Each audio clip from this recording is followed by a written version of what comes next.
Hello friends, હું છું doctor તૃપ્તિ સવસાણી અને આજે આપણે વાત કરીશું બાળકના વિકાસ પાછળના હિડન સિક્રેટની. શું તમને ખબર છે, બાળક જ્યારે જન્મે છે ત્યારે તેની શરૂઆતની પળો આપણને મેજિક જેવી લાગે છે ને?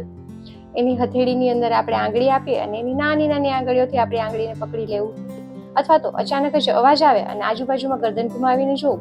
આ માત્ર પ્યારા પળ જ નથી, પરંતુ એની વિકાસ પાછળનો મહત્વનો આધાર છે કે જેને પ્રિમિટિવ રિફ્લેક્સ કહેવામાં આવે છે.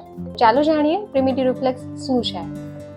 બાળક જ્યારે જન્મે છે ત્યારે તેની અંદર પ્રિમિટિવ રિફ્લેક્સ રહેલા જ હોય છે કે જે તેને માતાના ગર્ભની અંદર પણ વિકસવા અને જીવન ટકાવી રાખવામાં મદદ કરે છે અને જન્મ પછીના વિકાસમાં પણ મહત્વનો ભાગ ભજવે છે. શું તમને ખબર છે, આ પ્રિમિટિવ રિફ્લેક્સ હંમેશા માટે નથી રહેતા.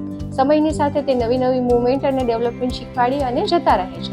કેટલાક પ્રિમિટિવ રિફ્લેક્સ 1 વર્ષની અંદર જતા રહે છે, તો કેટલાક પ્રિમિટિવ રિફ્લેક્સ 4 વર્ષ સુધી રહી જતા હોય છે. દરેક પ્રિમિટિવ રિફ્લેક્સ પોતપોતાના વિકાસના નવા પગથિયાં લઈને આવે છે, પરંતુ જો પ્રિમિટિવ રિફ્લેક્સ લાંબો સમય સુધી રહી જાય તો બાળકને ક્લાસમાં ધ્યાન કેન્દ્રિત કરવામાં તકલીફ અનુભવી શકે છે, બાળકને વાંચવા તથા લખવામાં તકલીફ અનુભવાય છે, શારીરિક ક્ષમતા બીજા બાળકની શારીરિક ક્ષમતા કરતાં ઓછી હોય તેવું જણાય છે, બાળક નાની મોટી પઝલ સોલ્વ કરવામાં તકલીફ અનુભવે છે, સ્પોર્ટ્સ રિલેટેડ ગેમ રમવામાં પણ બાળકને તકલીફ અનુભવાય છે.